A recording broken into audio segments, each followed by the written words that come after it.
Bonjour, bienvenue dans Lex Inside. Au programme de ce numéro, le notaire en droit des affaires, l'innovation dans les directions juridiques et enfin on évoquera la question de faut-il filmer les procès. Pour débuter cette émission, j'ai le plaisir de recevoir Hubert Favre, notaire à Paris et président de l'association Notaire Conseil d'entreprise. Hubert Favre, bonjour. Bonjour. Pouvez-vous nous présenter l'association Notaire Conseil d'entreprise, NCE? Oui, bien sûr. Alors, l'association Notaire Conseil d'entreprise est une association qui a maintenant un peu plus de 10 ans d'existence et qui a été fondée par des notaires qui étaient férus de droit des affaires. Alors, au début, leur objectif, c'était plus de répandre la pratique du droit des affaires chez les notaires et faire, disons, d'inciter les notaires à faire du droit des affaires. Et puis, c'est vrai que rapidement, on s'est aperçu qu'il y avait aussi nécessité d'aller parler aux chefs d'entreprise et leur expliquer tout ce que le notaire pouvait faire pour eux. Donc, je dirais que l'association, aujourd'hui, elle a ces deux objectifs qui sont à la fois de développer la pratique du droit des affaires chez les notaires et puis également on va dire, d'évangéliser les chefs d'entreprise. Parce que c'est vrai que quand on pose la question à un chef d'entreprise, qu'est-ce que le notaire peut faire pour vous? En général, il pense à ses affaires personnelles, il pense plus rarement à ce qui se passe dans son entreprise. Alors justement, on connaît mieux maintenant le rôle de NCE, mais quel est le rôle du notaire en droit des affaires? Alors, le rôle du notaire en droit des affaires, il est comme celui des autres professionnels, je dirais. C'est-à-dire qu'il accompagne l'entreprise quand elle a des sujets juridiques, mais disons que ce qui fait la différence du notaire, ce qui fait sa particularité, c'est le fait que le notaire, il est en fait à l'intersection entre les questions qui sont des questions personnelles, patrimoniales, familiales, et puis des questions professionnelles. Donc de fait, on est en capacité d'aider le chef d'entreprise à la fois pour son entreprise, mais aussi sur un plan patrimonial. Comment est-ce qu'il peut organiser son patrimoine professionnel? Comment est-ce qu'il va pouvoir le transmettre aux générations suivantes? S'il veut le vendre, dans quelles conditions est-ce qu'il va pouvoir optimiser sa transmission? Donc c'est ça qui fait notre particularité, je dirais, par rapport à d'autres professionnels qui interviennent dans le domaine du droit des affaires. Quelles sont les problématiques sur lesquelles vous intervenez, par exemple?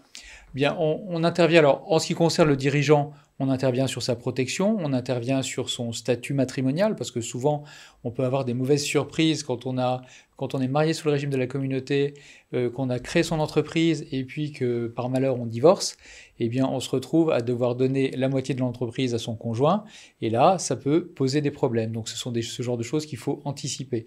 Et puis on a bien sûr tout l'accompagnement, je dirais, classique auprès des entreprises, c'est-à-dire tout ce qui concerne le droit des sociétés. Alors c'est vrai que nous, on est un peu identifiés comme étant les spécialistes des sociétés civiles, mais on ne fait pas que des sociétés civiles, on s'occupe aussi des sociétés commerciales. Et sinon, on va accompagner l'entreprise, les variations de capital, toutes les opérations de haut de bilan, les cessions, etc. Tout ce qui concerne le droit des affaires classique, je dirais. Et est-ce que le droit des affaires se développe dans les offices notariaux? Eh bien, aujourd'hui, on peut dire que le droit des affaires suscite un vrai intérêt chez les notaires.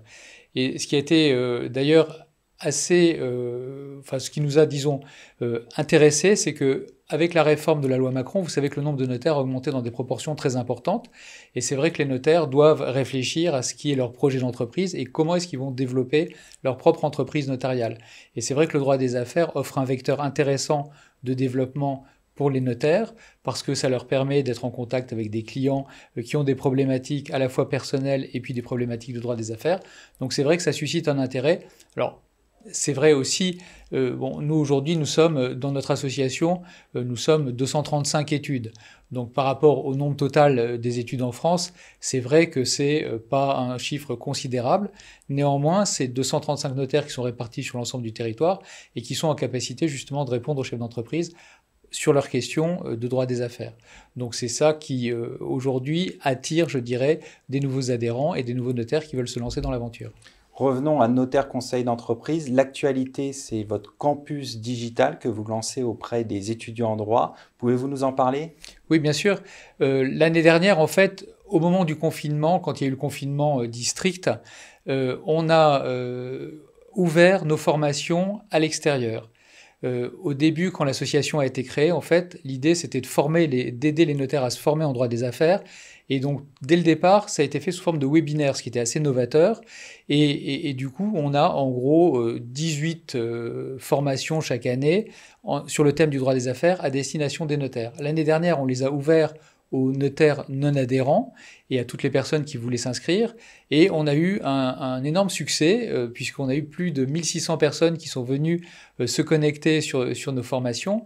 Et donc on s'est dit que cette année, puisqu'on avait un confinement qui était peut-être un peu plus souple, mais qui néanmoins impactait directement les étudiants en droit, on s'est dit qu'on pouvait ouvrir nos séminaires justement aux étudiants en droit pour leur montrer ce que font les notaires en droit des affaires et puis peut-être susciter des vocations pour le futur. Hubert Favre, merci d'être passé sur le plateau de Lex Inside. Je vous remercie.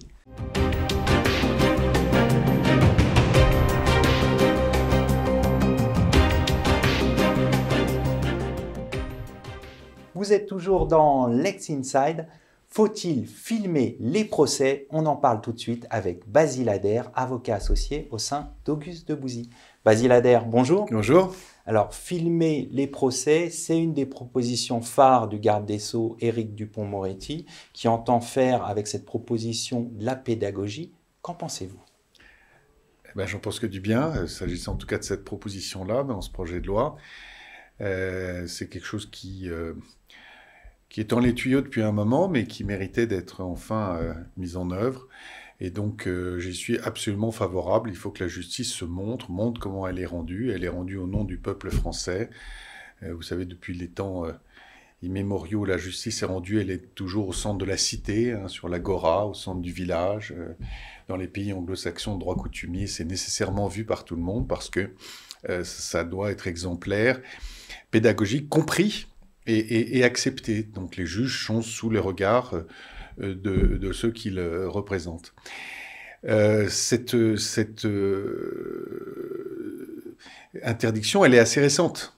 Elle a été portée de manière tout à fait conjoncturelle à l'occasion, juste après le procès de Dominici devant la cour d'assises de Digne, où on a considéré que, alors à l'époque c'était en 1954, les gens venaient avec, vous savez, ces gros flashs qui éclairent tout le monde et aveuglent, avec des instruments considérables, et puis la salle était toute petite, ils n'arrivaient pas à loger tout le monde, et ils ont considéré que pour la sérénité des débats au moment où ceux-ci se tiennent, mais uniquement pour cette raison, il fallait désormais interdire l'entrée des caméras de télévision, de films, éventuellement. Et là, vous pensez que justement, il n'y a pas de crainte à avoir sur la sérénité des débats? Mais non, parce que la sérénité des débats aujourd'hui, vous avez ce qu'on appelle des caméras froides, qui sont tout petit format, un peu comme celle de votre studio, qu'on oublie tout de suite au moment où les choses commencent. On l'a déjà testé depuis 1985 avec la loi Badinter qui les a autorisés pour les procès historiques. Moi-même, j'ai participé à l'un d'entre eux. On oublie complètement les caméras. C'est-à-dire qu'on est évidemment pris par l'effet de la cause. Donc la raison, la cause d'origine qui justifiait en 1954 l'interdiction, elle a disparu. De fait, elle a disparu. Aujourd'hui, l'interdiction, à en croire la décision du Conseil constitutionnel rendue il y a un peu plus d'un an, qui, sur une QPC, avait à trancher la question de savoir si elle était ou non conforme au principe de liberté d'expression et de droit à la communication. Ce serait parce que l'utilisation qui serait faite ensuite de l'image ne pourrait pas être contrôlée, pourrait être utilisée à des fins qui porteraient de fait et indirectement atteinte aux sérénités des débats. Il n'y a pas de crainte à avoir là-dessus? Alors, ce qui est très curieux, c'est que le Conseil constitutionnel, depuis qu'il a ses audiences QPC, depuis 2010, il a tenu absolument à ce que ces procès soient filmés. Ces procès, c'est quand même des procès. Et c'est des affaires qui viennent donc dans des faits qui sont en litige avec des parties. Alors, certes, sur une question de constitutionnalité, mais on évoque les faits à chaque fois. Il a voulu absolument que ça soit filmé, retransmis en direct sur son site Internet. Et aujourd'hui, il est en négociation avec la chaîne parlementaire pour que ce soit une plus grande audience. C'est-à-dire que lui a considéré que pour que sa justice soit comprise, bien interprété et surtout connu, il convenait qu'on filme ses procès. Pour autant, dans le même temps, il l'a refusé à toutes les autres juridictions. C'est un peu cocasse que vous voulez dire. Ah ben c'est plus que cocasse, il y a un vrai paradoxe, si vous voulez. Donc ce qui est bon pour moi n'est pas bon pour les autres. Il faut évidemment que la justice se montre. Ça existe dans beaucoup de procès, dans beaucoup d'autres pays parfaitement démocratiques, que ce soit des pays européens, du Nord, du Sud, comme l'Italie, les pays anglo-saxons, aux États-Unis, ça existe depuis longtemps, en Afrique du Sud, je n'ai pas toute la liste. Tous les procès, mais bien sûr, tous les procès, à partir du moment où ils ne sont pas à huis clos, c'est-à-dire que la loi ne prévoit pas que de toute façon le public n'y est pas convié parce qu'elle concerne les faits de vie privée, des vies familiales, etc. Ou les mineurs, il y a tout un corpus de procès qui, de toute façon, sont pas publics. Donc ceux-là, il n'y a aucune raison de les filmer. Mais ceux qui sont publics, aujourd'hui, rentrer dans un palais de justice, il faut être très opiniâtre pour arriver jusqu'à la salle d'audience. On est fouillé 2 fois, on passe sous 2 portiques. Aujourd'hui, il y a un place très limité dans la salle d'audience. J'entendais ça à propos du procès Le Landais, où il y avait 400 personnes qui attendaient alors qu'il y avait 40 places dans la salle d'audience. Alors évidemment, il y a le Covid qui oblige à avoir une place sur 2 qui est libre, mais même en temps normal, ça fait très très peu de place. C'est anormal. C'est absolument anormal. Et puis il y a un dernier point qui milite pour moi. Après, on parlera des cahiers des charges, de ce qu'il y a dans la loi, effectivement. Mais c'est que moi, je suis certain qu'à montrer la justice, d'abord, on se rendra compte qu'elle est souvent bien rendue. Mais quelquefois, elle dispose de peu de moyens et qu'il y a une forme de justice d'abattage, comme celle des comparutions immédiates. Si elles étaient filmées, je suis sûr que ces procès-là... Donc c'est bien de montrer les choses. Mais bien sûr. Et ne serait-ce que pour aider les magistrats eux-mêmes, à ce qu'on leur donne plus de moyens, qu'on se rende compte qu'ils doivent rendre des décisions avec des cas qu'on examine en une demi-heure à peine, alors qu'il y a quelquefois des peines de prison qui mériteraient un peu plus de temps, un peu plus de moyens, un peu plus d'investigation. Et ça, si on le montre, c'est comme ça qu'on arrivera. Pour conclure, quelle garantie faut-il à ce projet de loi? Il y a déjà des garanties dans le texte, mais pour garantir la sérénité des débats... Les garanties dans le texte, c'est un copier-coller la décision du Conseil constitutionnel. C'est-à-dire qu'ils savent par avance qu'il ne faut pas qu'ils reviennent dans le même écueil. Donc ils disent, les conditions de la loi devront remplir le respect de la présomption d'innocence, de l'anonymat de certaines personnalités judiciaires, de la sérénité des débats. Et pour cette raison, le procès, s'il peut être filmé, ne pourra être diffusé qu'une fois que la décision aura été rendue. C'est-à-dire qu'on ne peut pas influer de ce fait. Donc, tel que le texte est écrit, si évidemment il passe la discussion parlementaire, je suppose qu'il y aura beaucoup d'amendements dans un sens comme dans un autre, il répondra aux conditions déjà posées par le Conseil constitutionnel. Et il renvoie à un décret en Conseil d'État le cahier des charges, qui sera soumis aux journalistes, reporters, réalisateurs qui vont venir filmer les films. Voilà, c'est à ce moment-là qu'il faudra se poser la question de savoir si ce décret en Conseil d'État répond bien à ces conditions, qu'on a fait en sorte que les témoins ne soient pas menacés, que on n'utilise pas ensuite les images pour en faire dire autre chose que ce qu'elles ont dit, etc. On va conclure là-dessus. Merci Basile Ader d'être passé sur le plateau de Lex Inside.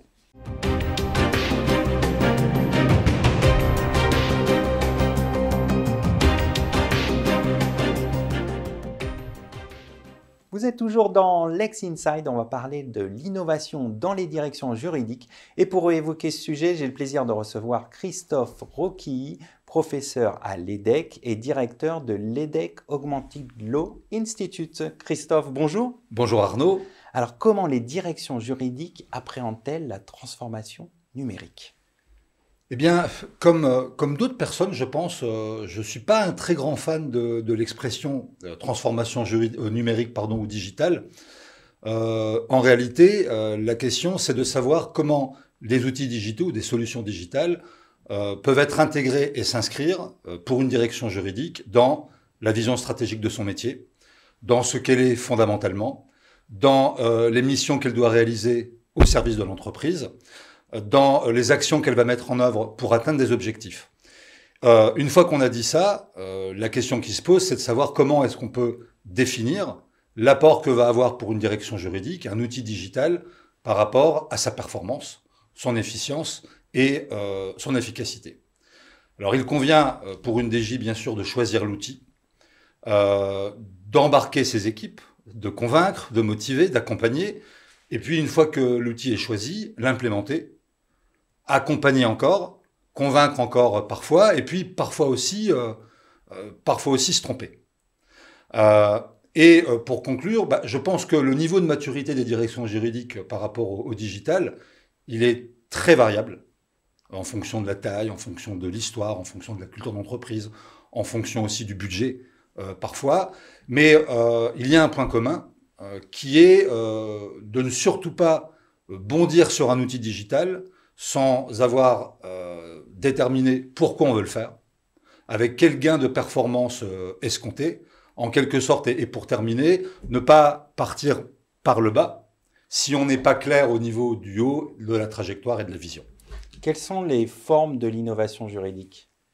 Alors je vais préférer, là encore, de non pas faire un pas de côté, mais parler plutôt d'innovation dans les métiers du droit. Alors évidemment, l'innovation juridique, elle existe. On pourrait la définir comme étant de nouvelles formes d'organisation de la règle de droit ou de la norme juridique. Par exemple, ça va être un nouveau type de contrat, une nouvelle forme d'organisation juridique, un nouveau moyen d'organiser, de distribuer des droits patrimoniaux. Mais finalement, ça ne représente qu'une petite partie de l'ensemble des innovations qui peuvent contribuer à améliorer la performance d'une direction juridique, d'un cabinet ou d'autres types d'acteurs du droit.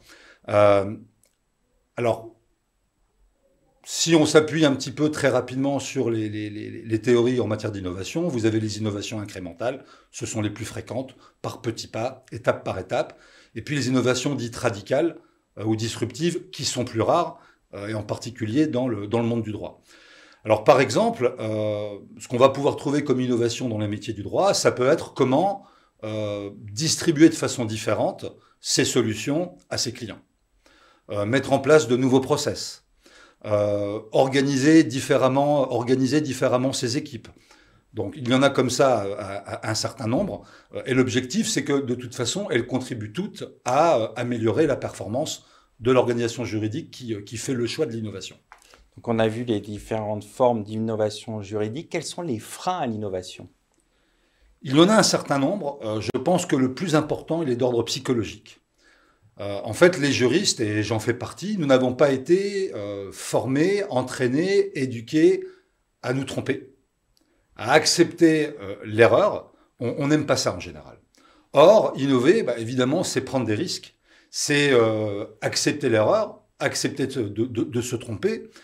Et puis, autre chose, c'est que l'identité professionnelle historique des juristes, elle n'est pas réellement en phase avec l'ADN des innovateurs. Alors pour autant, ça ne veut pas dire évidemment que les juristes ne peuvent pas être des innovateurs et être créatifs. Bien au contraire, il y en a beaucoup qui le sont, parfois même sans le savoir. Et puis de la créativité à l'innovation, il n'y a qu'un pas, alors parfois il peut être long, qui est le pas de la mise en œuvre.